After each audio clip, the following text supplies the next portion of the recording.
Бүгін 23 февраль Атамекенді қорғаушылар күні. Бұл майрам Баткен шаһардық Борбордук стадионда чоң салтанат менен өтүдө.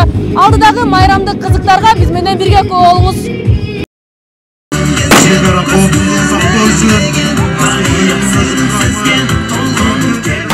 Салтанаттын башында президенттин Баткендеги өкүлү Абдикарим Алимбаев сөз сүйлөп, мекен үчүн кызмат өтөгөн жоокерлерди жана мырзаларды майрам менен куттуктады.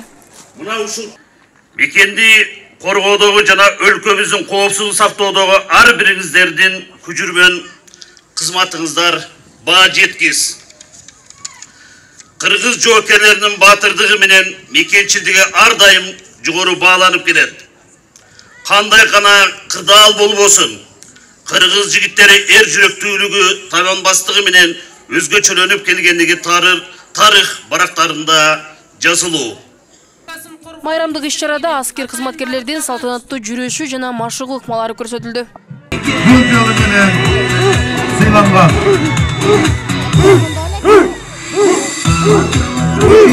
18 чакырым түзгөн аралыкты штаб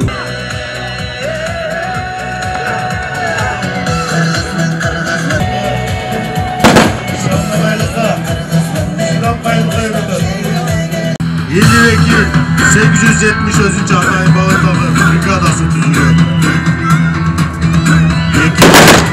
2010 yıldan Kırgızstandык мырзалар, ардактуу аталар, жигиттер, сиздердин бүгүнкү майрамыңыздар менен мекенибизди коргогондон эч качан талбаңыздар.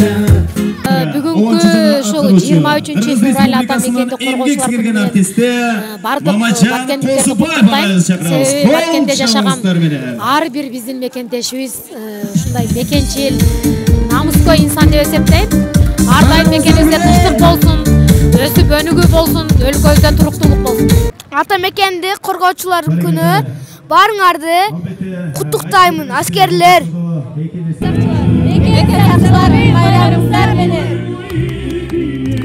Салтанат концерттик иш-чара менен уланып, анда бир катар кыргыз эстрада жылдыздары өнөр тартылашты.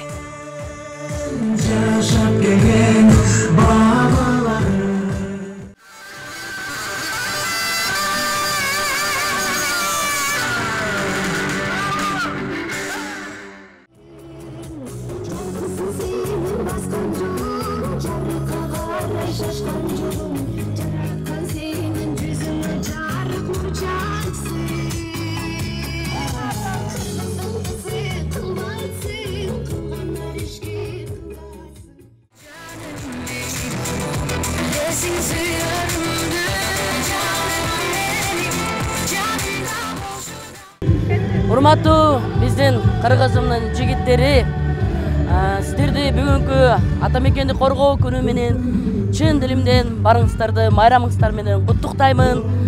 Эр жигит эл четинде, жоо бетинде дегендей майрамыңыздар кут болсун, ден соолуңуздар бекем болсун, жүзүңүздөрдөн жылмаюу кетпесин, үйүңүздөрдөн жылы көчпөсүн, дайыма бар болуп, аман болуп, биздин Кыргызстаныбыздын келечеги, чек арабызды коргоп аман жүрүңүздөр. Элибизге чеп болгон жалпы эр азаматтарды бүгүнкү 23 февраль майрам менен куттуктайбыз. Баткенде эр азаматтардын гана эмес, айымдардын да майрамы деп коет экен, анткени жалпы элге чеп болуп мекенибизди коргоп турат экен. Баарыңыздарды чын жүрөктөн куттуктайбыз. Сиздер бар болуңуздар. Батырларыбызды чын жүрөктөн куттуктап, чын ден соолук жана узун өмүр каалайбыз. Жана жалпы кыргыз элинин атынан сиздерге чоң таазим этебиз. Ошол элибизде, жерибизде тынчтык болсун. Биздин Кыргызстаныбыз бийикти көздөй алгалап уча берсин. Кудайым жамандыктан, жаман көздөн, жаман оорудан сактасын. Бардык биздин жан сакчыларыбызды дагы бир жолу бүгүнкү майрам менен куттуктайм. Бар болуңуздар. 23 февраль эгемендүүлүк жылдарына чейин советтик армиянын күнү деп белгиленип келген. Кыргызстан эгемендик алгандан кийин бул күн Атамекенди коргоочулар күнү деп аталып, эс алуу күнү катары жарыяланган. Сезиман Жураева, Нурпейил Ашур кызы, Салам Медиа, Баткен. Областык ардагерлер кеңешинин төрагасы Жумаев Равшанбек бул инсандар жаштарды патриоттуулукка тарбиялоодо зор салымдарын кошуп келүүдө.